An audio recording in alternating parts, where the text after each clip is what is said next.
Hello ਬੱਚੋ, good morning. ਅੱਜ ਅਸੀਂ ਪੜਾਂਗੇ ਬੂਟੀ ਝਾੜੀ ਤੇ ਰੁੱਖ ਦੇ ਵਿੱਚ ਅੰਤਰ। ਇਹ ਟੌਪਿਕ ਕਲਾਸ 6 ਲੈਸਨ ਨੰਬਰ 7 ਦੇ ਵਿੱਚ ਦਰਜ ਹੈ। ਇਸ ਦੇ ਸੰਬੰਧ ਵਿੱਚ ਅਸੀਂ ਇੱਕ ਬਗੀਚੀ ਦੇ ਵਿੱਚ ਆਏ ਹੋਏ ਹਾਂ। ਲਓ ਅੱਜ ਅਸੀਂ ਇਹਨੂੰ ਸ਼ੁਰੂ ਕਰਦੇ ਹਾਂ। ਸਭ ਤੋਂ ਪਹਿਲਾਂ ਅਸੀਂ ਗੱਲ ਕਰਦੇ ਹਾਂ ਬੂਟੀ ਦੀ। ਜਿਸ ਤਰ੍ਹਾਂ ਕਿ ਦੇਖੋ, ਇਹ ਅਸੀਂ ਦੇਖ ਰਹੇ ਹਾਂ, ਇਹ ਇੱਕ ਪੁਦੀਨੇ ਦਾ ਪੌਦਾ ਹੈ। ਇਸ ਪੌਦੇ ਦੇ ਵਿੱਚ ਸਟੈਮ ਹੈ, ਜਿਹੜਾ ਇਸ ਦਾ ਤਣਾ ਹੈ, ਬਹੁਤ ਹੀ ਸੌਫਟ ਨਰਮ ਹੈ, ਜਿਹੜਾ ਕਿ ਬੜੇ ਆਸਾਨੀ ਦੇ ਨਾਲ ਬੈਂਡ ਹੋ ਸਕਦਾ ਹੈ, ਮੁੜ ਸਕਦਾ ਹੈ। अब ਇਸ ਦੀ ਉਚਾਈ ਵੀ ਕੋਈ ਬਹੁਤੀ ਜ਼ਿਆਦਾ ਨਹੀਂ ਹੁੰਦੀ। ਇਸ ਦੀ ਉਚਾਈ ਵੱਧ ਤੋਂ ਵੱਧ 1 ਜਾਂ 2 ਫੁੱਟ ਹੋਏਗੀ। ਦੇਖ ਰਹੇ ਹਾਂ ਅਸੀਂ, ਔਰ ਇਸ ਦੀਆਂ ਕੋਈ ਵੀ ਬ੍ਰਾਂਚਸ ਨਹੀਂ ਹਨ। ਸੋ ਬੂਟੀ ਕੀ ਹੁੰਦੀ ਹੈ? ਬੂਟੀ ਉਹ ਹੁੰਦੀ ਹੈ ਜਿਸ ਦਾ ਤਣਾ ਸਖਤ ਨਹੀਂ ਹੁੰਦਾ, ਤਣਾ ਸੌਫਟ ਹੁੰਦਾ ਹੈ, ਔਰ ਜਿਸ ਦੀਆਂ ਬ੍ਰਾਂਚਸ ਬਹੁਤ ਜ਼ਿਆਦਾ ਨਹੀਂ ਹੁੰਦੀਆਂ, ਜਿਸ ਦੀ ਉਚਾਈ ਵੀ 1 ਜਾਂ 2 ਫੁੱਟ ਹੀ ਹੁੰਦੀ ਹੈ, ਇਸ ਤੋਂ ਜ਼ਿਆਦਾ ਇਸ ਦੀ ਉਚਾਈ ਨਹੀਂ ਹੁੰਦੀ। ਔਰ ਇਸ ਦੀ ਲਾਈਫ, ਇਸ ਜੋ ਬੂਟੀ ਜੋ ਹੈ, ਇਸ ਦਾ ਜੀਵਨ ਵੀ 1 ਜਾਂ 2 ਸਾਲ ਹੀ ਹੁੰਦਾ ਹੈ। ਅਜਿਹੇ ਪੌਦਿਆਂ ਨੂੰ ਅਸੀਂ ਬੂਟੀ ਆਖਦੇ ਹਨ। ਉਦਾਹਰਨ ਦੇ ਤੌਰ ਤੇ, ਹਾਂਜੀ, ਜਿਸ ਤਰ੍ਹਾਂ ਕਿ ਅਸੀਂ ਇਸ ਪੌਦੇ ਨੂੰ ਦੇਖ ਰਹੇ ਹਾਂ, ਇਸ ਦਾ ਤਣਾ ਵੀ ਬਹੁਤ ਹੀ ਸੌਫਟ ਤੇ ਹਰੇ ਰੰਗ ਦਾ ਹੈ। ਇਸ ਨੂੰ ਫਲ ਵੀ ਲੱਗਿਆ ਹੋਇਆ ਹੈ, ਟਮਾਟਰ। ਸੋ ਟਮਾਟਰ ਵੀ ਇੱਕ ਹਰਬਸ ਹੈ, ਬੂਟੀ ਹੈ। ਬੂਟੀ ਦੀ ਪਹਿਚਾਣ ਇਹੀ ਹੈ ਕਿ ਇਸ ਦਾ ਤਣਾ ਸੌਫਟ ਤੇ ਹਰੇ ਰੰਗ ਦਾ ਹੁੰਦਾ ਹੈ, ਤੇ ਇਸ ਦੀ ਉਚਾਈ ਬਹੁਤ ਜ਼ਿਆਦਾ ਨਹੀਂ ਹੁੰਦੀ। ਲਾਈਫ ਸਪੈਨ ਵੀ ਇਸ ਦਾ 1 ਜਾਂ 2 ਸਾਲ ਹੀ ਹੁੰਦਾ। ਪੁਦੀਨਾ ਹੈ, ਕਣਕ ਹੈ, ਟਮਾਟਰ ਹੈ, ਧਨੀਆ ਹੈ, ਇਹੋ ਜਿਹੇ ਪੌਦੇ ਬੂਟੀ ਦੀ ਕੈਟਾਗਰੀ ਦੇ ਵਿੱਚ ਆਉਂਦੇ ਹਨ। ਹਾਂਜੀ, ਹੁਣ ਗੱਲ ਕਰਦੇ ਹਾਂ ਅਸੀਂ ਝਾੜੀ ਦੀ। ਜਿਸ ਪੌਦੇ ਦੇ ਕੋਲ ਖੜੇ ਹਾਂ, ਜਿਸ ਪੌਦੇ ਨੂੰ ਅਸੀਂ ਦੇਖ ਰਹੇ ਹਾਂ, ਇਹ ਇੱਕ ਗੁੜਹਲ ਦਾ ਪੌਦਾ ਹੈ। ਇੰਗਲਿਸ਼ ਦੇ ਵਿੱਚ ਚਾਈਨਾ ਰੋਜ਼ ਆਖਦੇ ਹਨ। ਇਸ ਪੌਦੇ ਦੀ ਬਣਤਰ ਨੂੰ ਬੜੇ ਧਿਆਨ ਨਾਲ ਦੇਖੋ। ਆਹ ਦੇਖੋ, ਇਸ ਦਾ ਬੇਸ ਦੇਖੋ। ਇਸ ਦੇ ਬੇਸ ਵਿੱਚ ਅਲੱਗ-ਅਲੱਗ ਤਰ੍ਹਾਂ ਦੀਆਂ ਬ੍ਰਾਂਚਸ, ਟਹਿਣੀਆਂ ਖਿੰਡੀਆਂ ਹੋਈਆਂ ਹਨ, ਔਰ ਇਸ ਦੀ ਉਚਾਈ ਜੋ ਸਾਨੂੰ ਦਿਖਾਈ ਦੇ ਰਹੀ ਹੈ, ਜ਼ਿਆਦਾ ਤੋਂ ਜ਼ਿਆਦਾ 3 ਫੁੱਟ ਤੱਕ ਹੈ। ਔਰ ਅਜਿਹੇ ਪੌਦੇ ਜਿਨ੍ਹਾਂ ਦੀ ਉਚਾਈ 3 ਤੋਂ 5 ਫੁੱਟ ਹੁੰਦੀ ਹੈ, ਔਰ ਜਿਨ੍ਹਾਂ ਦੇ ਬੇਸ ਤੋਂ ਹੀ ਬਹੁਤ ਜ਼ਿਆਦਾ ਬ੍ਰਾਂਚਸ ਨਿਕਲੀਆਂ ਹੁੰਦੀਆਂ ਹਨ, ਜਿਨ੍ਹਾਂ ਦੇ ਤਣੇ ਨਾ ਤਾਂ ਜ਼ਿਆਦਾ ਸੌਫਟ ਹੁੰਦੇ ਹਨ, ਨਾ ਹੀ ਜ਼ਿਆਦਾ ਹਾਰਡ ਹੁੰਦੇ ਹਨ, ਇਹੋ ਜਿਹੇ ਪੌਦਿਆਂ ਨੂੰ ਅਸੀਂ ਝਾੜੀ ਆਖਦੇ ਹਾਂ। ਇਸ ਦੀ ਗਿਣਤੀ ਵਿੱਚ ਉਦਾਹਰਨ ਦੇ ਤੌਰ ਤੇ ਜਿਸ ਤਰ੍ਹਾਂ ਗੁੜਹਲ ਦਾ ਪੌਦਾ ਹੈ। ਇੱਕ ਹੋਰ ਸਾਥ ਵਿੱਚ ਪੌਦਾ ਦੇਖੋ, ਇੱਕ ਪੌਦਾ ਬਿਲਕੁਲ ਕੋਲ ਹੈ ਇਸ ਦੇ, ਜਿਹੜਾ ਧਿਆਨ ਨਾਲ ਦੇਖੋ। ਇਸ ਦਾ ਵੀ ਬੇਸ ਦੇਖੋ। ਇਸ ਦੇ ਬੇਸ ਵਿੱਚੋਂ ਵੀ ਅਲੱਗ-ਅਲੱਗ ਤਰ੍ਹਾਂ ਦੀਆਂ ਬ੍ਰਾਂਚਸ ਨਿਕਲ ਰਹੀਆਂ ਹਨ। ਇਸ ਦੀ ਉਚਾਈ ਵੀ ਜ਼ਿਆਦਾ ਤੋਂ ਜ਼ਿਆਦਾ 4 ਫੁੱਟ ਹੈ। ਇਹ ਵੀ ਇੱਕ ਝਾੜੀਦਾਰ ਪੌਦਾ ਹੈ। ਇੱਕ ਪੌਦਾ ਹੋਰ ਅਸੀਂ ਦੇਖ ਰਹੇ ਹਾਂ, ਜਿਸ ਤਰ੍ਹਾਂ ਇਹ ਪੌਦਾ ਹੈ। ਇਸ ਦੇ ਬੇਸ ਵਿੱਚ ਵੀ ਬਹੁਤ ਸਾਰੀਆਂ ਟਹਿਣੀਆਂ ਹਨ, ਔਰ ਇਸ ਦੀ ਉਚਾਈ 2 ਫੁੱਟ ਹੈ।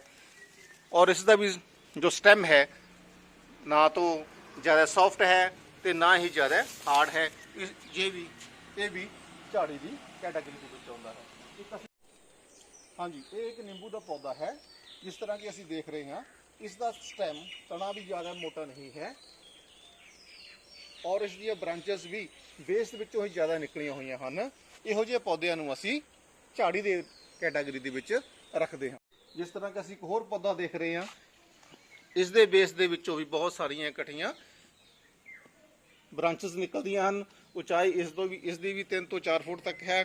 ਇਸ ਦੇ ਜਿਹੜਾ ਸਟੈਮ ਹੈ, ਨਾ ਤੇ ਹਾਰਡ ਹੈ ਬਹੁਤ ਜ਼ਿਆਦਾ, ਨਾ ਹੀ ਬਹੁਤ ਜ਼ਿਆਦਾ ਸੌਫਟ ਹੈ।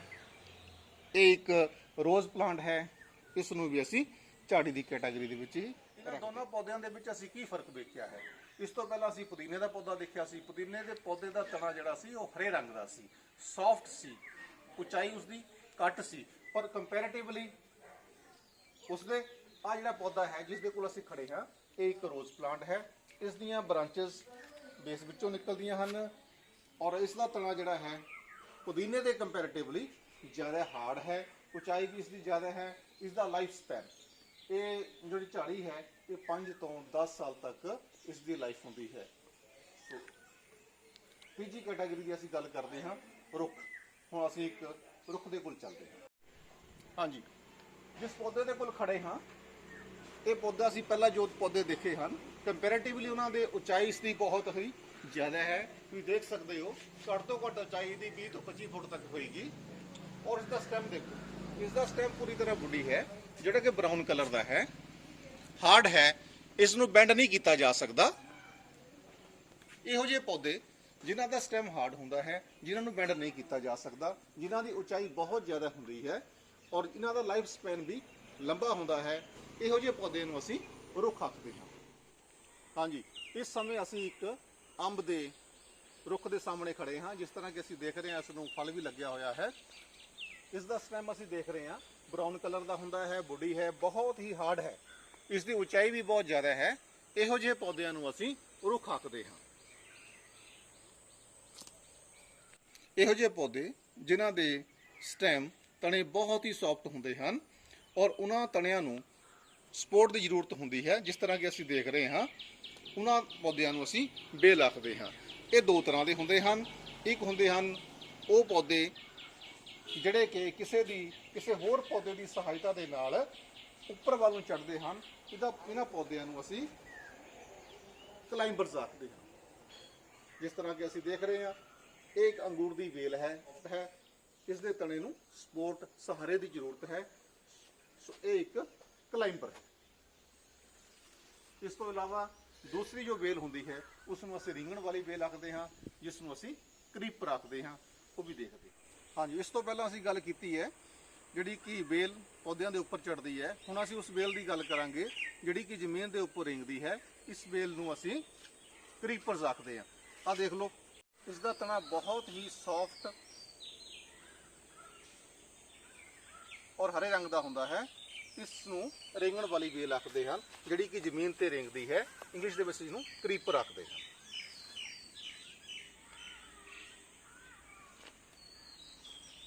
ਹਾਂਜੀ, ਅੰਤ ਵਿੱਚ ਅਸੀਂ ਕਹਿ ਸਕਦੇ ਹਾਂ ਕਿ ਪੌਦਿਆਂ ਨੂੰ ਅਸੀਂ 3 ਕੈਟਾਗਰੀਜ਼ ਵਿੱਚ ਵੰਡ ਸਕਦੇ ਹਾਂ। ਸਭ ਤੋਂ ਪਹਿਲਾ ਕੈਟਾਗਰੀਜ਼ ਹੈ ਬੂਟੀ ਹਰਬਸ, ਜਿਨ੍ਹਾਂ ਦਾ ਤਣਾ ਸੌਫਟ ਹਰੇ ਰੰਗ ਦਾ ਹੁੰਦਾ ਹੈ, ਉਚਾਈ ਘੱਟ ਹੁੰਦੀ ਹੈ। ਦੂਸਰੀ ਕੈਟਾਗਰੀ ਹੈ ਝਾੜੀ ਸ਼ਰਬ। ਇਹਨਾਂ ਪੌਦਿਆਂ ਦੀ ਉਚਾਈ ਹਰਬਸ ਤੋਂ ਥੋੜੀ ਜਿਹੀ ਜ਼ਿਆਦਾ ਹੈ ਤੇ ਤਣਾ ਇਹਨਾਂ ਦਾ ਹਰਬਸ ਤੋਂ ਥੋੜਾ ਜਿਹਾ ਹਾਰਡ ਪਰ ਰੁੱਖ ਤੋਂ ਸੌਫਟ ਹੁੰਦਾ ਹੈ ਔਰ ਇਹਨਾਂ ਦੇ ਬੇਸ ਵਿੱਚੋਂ ਬ੍ਰਾਂਚਸ ਨਿਕਲਦੀਆਂ ਹਨ। ਇਹੋ ਜਿਹੇ ਪੌਦਿਆਂ ਨੂੰ ਅਸੀਂ ਝਾੜੀ ਆਖਦੇ ਹਾਂ। ਤੀਜੀ ਕੈਟਾਗਰੀ ਹੈ ਰੁੱਖ, ਜਿਨ੍ਹਾਂ ਦਾ ਸਟੈਮ ਹਾਰਡ ਤੇ ਬਰਾਊਨ ਕਲਰ ਦਾ ਹੁੰਦਾ ਹੈ। ਉਚਾਈ ਇਹਨਾਂ ਦੀ ਬਹੁਤ ਜ਼ਿਆਦਾ ਹੁੰਦੀ ਹੈ, ਲਾਈਫ ਸਪੈਨ ਇਹਨਾਂ ਦਾ ਵੱਡਾ ਹੁੰਦਾ ਹੈ, ਕਈ ਸਾਲਾਂ ਤੱਕ ਇਹ ਜੀਵਤ ਰਹਿੰਦੇ ਹਨ। ਇਸ ਤੋਂ ਇਲਾਵਾ ਵੀ 2 ਕੈਟਾਗਰੀ ਅਸੀਂ ਪੜ੍ਹੀਆਂ ਹਨ, ਉਹ ਹਨ ਬੇਲਾਂ। 2 ਤਰ੍ਹਾਂ ਦੀਆਂ ਬੇਲਾਂ ਹੁੰਦੀਆਂ ਹਨ। ਇੱਕ ਬੇਲਾਂ ਹੁੰਦੀਆਂ ਹਨ ਜਿਹੜੀਆਂ ਕਿ ਰੁੱਖਾਂ ਦੇ ਉੱਪਰ ਚੜ੍ਹਦੀਆਂ ਹਨ, ਕਿਉਂਕਿ ਉਹਨਾਂ ਦਾ ਤਣਾ ਸੌਫਟ ਹੁੰਦਾ ਹੈ, ਉਹਨਾਂ ਨੂੰ ਸਪੋਰਟ ਚਾਹੀਦੀ ਹੈ। ਇਹੋ ਜਿਹੀਆਂ ਬੇਲਾਂ ਨੂੰ ਅਸੀਂ ਕਲਾਈਂਬਰਸ ਆਖਦੇ ਹਾਂ। ਦੂਸਰੀਆਂ ਬੇਲਾਂ ਉਹ ਹੁੰਦੀਆਂ ਹਨ ਜਿਹੜੀਆਂ ਕਿ ਧਰਤੀ ਤੇ ਰਿਗਦੀਆਂ ਹਨ, ਜਿਨ੍ਹਾਂ ਨੂੰ ਅਸੀਂ ਕਰੀਪਰਸ ਆਖਦੇ ਹਾਂ। ਸੋ ਇਹ ਸਨ ਪੌਦਿਆਂ ਦੀਆਂ ਕਿਸਮਾਂ। Okay, bye.